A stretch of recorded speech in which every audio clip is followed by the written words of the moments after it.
Hello everyone, welcome to my channel. इस चैनल में मैं आपके साथ डिस्कस करने वाली हूँ अक्टूबर फर्स्ट वीक की बैंकिंग अवेयरनेस की न्यूज़ को लेके। इस पर्टिकुलर न्यूज़ में मैं आपसे दो तरह की न्यूज़ को डिस्कस करूँगी। दोनों न्यूज़ में एक न्यूज़ में तो सेबी ने नई एक प्लेटफॉर्म लॉन्च किया, उसके बारे में डिस्कस करूँगी। जो सेकंड न्यूज़ होएगी वो सिडबी से रिलेटेड होएगी। सिडबी ने एक नई स्कीम लॉन्च करी है, उस स्कीम के बारे में we are going to discuss कि वो क्यों लॉन्च करी गई है, उसका क्या मोटो है। Okay, and after that in each news I am going to discuss जो कंसेप्ट बेसिकली इन्वॉल्व है, उस कंसेप्ट को भी डिस्कस करूँगी। और डिफरेंट टाइप ऑफ क्वेश्चन जो बन सकते हैं, अंडरस्टैंडिंग बेस्ड क्वेश्चन जो कंसेप्ट से रिलेटेड होंगे, और साथ के साथ रिमेंबरिंग बेस्ड क्वेश्चन जो आपको याद करने होंगे डायरेक्ट, वो भी डिस्कस करूँगी। Okay, so this is the first news over there. The news is that SEBI launched Mitra platform to help investors trace inactive mutual fund folios. ठीक है ना। तो SEBI is what? Securities exchange board of India. Okay, तो जितने भी stock market में investments होते हैं, जो हम म्यूचुअल फंड्स में इन्वेस्टमेंट करते हैं, उन सबको कौन हैंडल करता है? ये सेबी तो हैंडल करता है। तो सेबी ने नोटिस किया कि डिफरेंट जो म्यूचुअल फंड्स के अकाउंट है ना देश में, वो इनएक्टिव पड़े हुए हैं। मतलब पिछले 10 साल से उनमें से कोई भी ट्रांजैक्शन ही नहीं हो रही है। इनएक्टिव होने का रीज़न क्या हो सकता है कि उनकी केवाईसी डिटेल्स आउटडेटेड हो सकता है जिस पर्सन का वो अकाउंट हो, वो पर्सन की डेथ हो गई हो। बट अब वो डेथ हो गया उस पर्सन की, तो उसके लीगल हायर्स को मिलना चाहिए वो सब कुछ, वो उस अकाउंट को हैंडल करना चाहिए।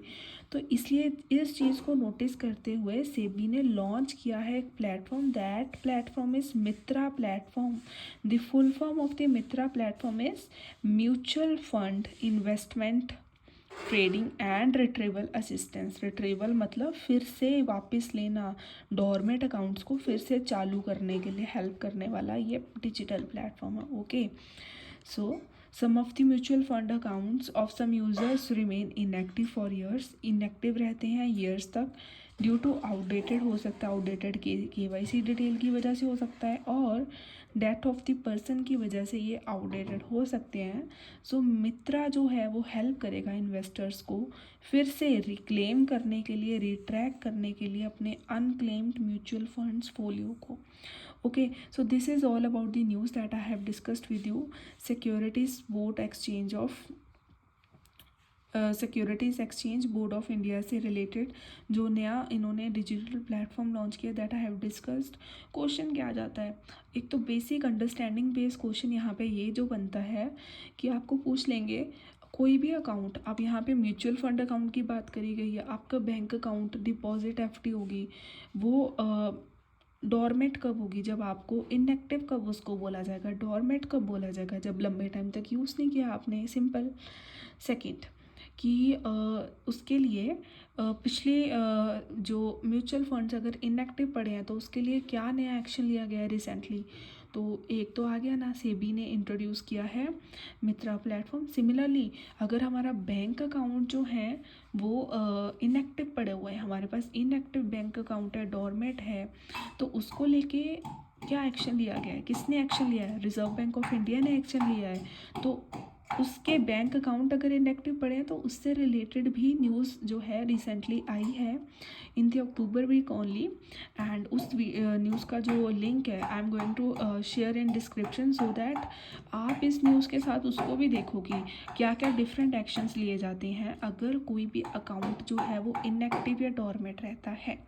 Okay, after this moving to the next news. So ये हमारी नेक्स्ट न्यूज़ है जिसमें क्या है, it is that SIDBI is was what. SIDBI जो होती है ये ऑर्गेनाइजेशन है जो कि जितने भी हमारे एमएसएमईस हैं, एमएसएमईस मतलब माइक्रो स्मॉल मीडियम एंटरप्राइजेस, ऐसे वाले माइक्रो स्मॉल मीडियम एंटरप्राइजेस मतलब ऐसे वाले बिजनेसेस जिनकी जो टोटल नेटवर्थ है वो टोटल 500 करोड़ से ज़्यादा नहीं होगी, 500 करोड़ के अंदर ही होगी। ठीक है ना, अंडर ही होएगी। ओके, ओवरऑल 3 कैटेगरीज होती हैं। एक माइक्रो होता है जो 10 करोड़ तक होता है, स्मॉल होता है जो 50 करोड़ तक होता है तकरीबन, और मीडियम होता है जो 500 करोड़ तक होता है। तो मैक्सिमम जो ऊपर लिमिट होती है एमएसएमई की दैट इज़ 500 करोड़। ओके, तो इन सबको एमएसएमई को ग्रो करना है, कोई लोन वगैरह चाहिए होता है ना, तो बैंक्स ईजिली लोन नहीं देते हैं, क्योंकि ऑब्वियसली अरे अगर किसी पर्सन को पैसे चाहिए और वो बंदा ऑलरेडी गरीब है तो वो पैसे नहीं देंगे ना भाई, बिकॉज हमें पता है कि अगर हमने उसको पैसे दे दिए तो उससे रिटर्न वापस आने के चांसेस कितने हैं, काफ़ी कम होंगे as compare to that person जिसके पास ऑलरेडी पैसा है, बट अर्जेंटली अगर उसको पैसे की रिक्वायरमेंट है तो बड़े हैप्पीली हम दे देते हैं, पता है कि कल को वो रिटर्न भी कर देगा, है ना। तो सेम थिंग इज़ देयर। तो इसलिए एमएसएमईज़ के लिए एक सेपरेट ही बॉडी बना दी गई है that is SIDBI, which take cares of the MSME sector.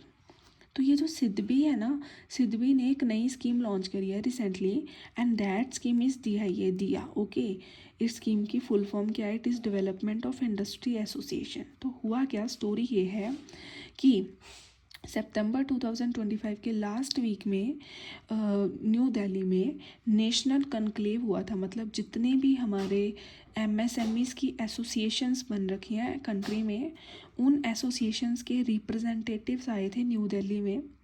New Delhi में रिप्रेजेंटेटिव्स आए, कनक्लेव मतलब एक प्राइवेट मीटिंग हुई थी।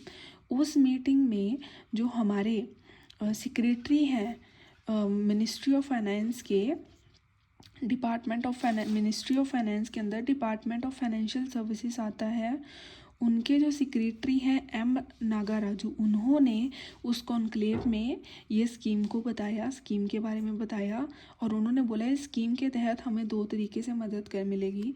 एक तो एमएसएमईस में जो भी इनोवेशन होगा उसको प्रमोट करेगी ये स्कीम, ठीक है ना, इंफ्रास्ट्रक्चर को प्रमोट करने के लिए हेल्प करेगी, ठीक है ना, और ताकि इंफ्रास्ट्रक्चर को प्रमोट करने के लिए हेल्प करेंगे ताकि जितने भी स्मॉल बिजनेसेस हैं वो ग्रो कर पाएँ और अपने आइडिया शेयर करके आगे बढ़ें और ग्रोथ हो। सेकंड, उन्होंने बोला इसी स्कीम के अंदर हम एक इंडस्ट्री पोर्टल ऑनलाइन भी बना देंगे, जिसके थ्रू क्या होगा, कोई भी जो डिफरेंट कंपनीज हैं एमएसएमईज़ की, उनकी स्किल डेवलपमेंट हो, उनकी डिजिटल एम्पावरमेंट हो और उनमें नेटवर्किंग बढ़े। तो ओवरऑल इस कनक्लेव में ये जो स्कीम है ये दी गई। Okay, so this is the second scheme that is being launched by the SIDBI. तो दो न्यूज़ आपकी मैंने कवर अप कर लिया है। पहली जो है that is the digital platform launch हुआ है पहली में, वो डिजिटल प्लेटफॉर्म है Mitra, by whom, by SEBI. Second जो न्यूज़ मैंने डिस्कस करी है दैट इज़ अ स्कीम जो किसने लॉन्च करी है, सिडबी ने लॉन्च करी है। कब लॉन्च करी है, जब नेशनल एनक्लेव हुआ था। ओके, तो कंसेप्ट क्वेश्चन तो बेसिक वही बनते हैं जो हमें लर्न करने होते हैं। आपको सिडबी का पूछ लेंगे भाई, आपको सिडबी के बारे में पूछ लेंगे, ये आपको पता होना चाहिए कि सिडबी जो है उसका चीफ मैनेजिंग डायरेक्टर कौन है, सिडबी लॉन्च कब हुआ था, इसका हेडक्वार्टर्स कहाँ है, this all you should know. Apart from that आपको पता होना चाहिए, अब जैसे एम नागाराजू के नेम यहाँ पे आ चुका है तो आपको पता होना चाहिए कौन है ये, सेक्रेटरी हैं। सेक्रेटरी कहाँ के, मिनिस्ट्री ऑफ फाइनेंस के अंदर आने वाले डिपार्टमेंट ऑफ फाइनेंशियल सर्विसेज के सेक्रेटरी हैं। देन क्वेश्चन कैसे आ जाएगा, क्वेश्चन आ जाएगा कि एमएसएमईज़ क्या होते हैं, ये मैंने ऑलरेडी आपसे डिस्कस कर रखा है।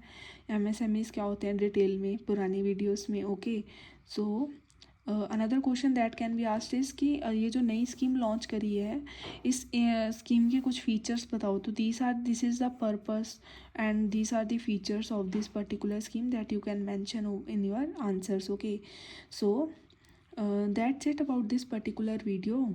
इस वीडियो में इतना ही। In the next video I am going to cover up the next two news. Okay, and thank you so much. If you have any suggestions you can comment below, and that's it. Thank you.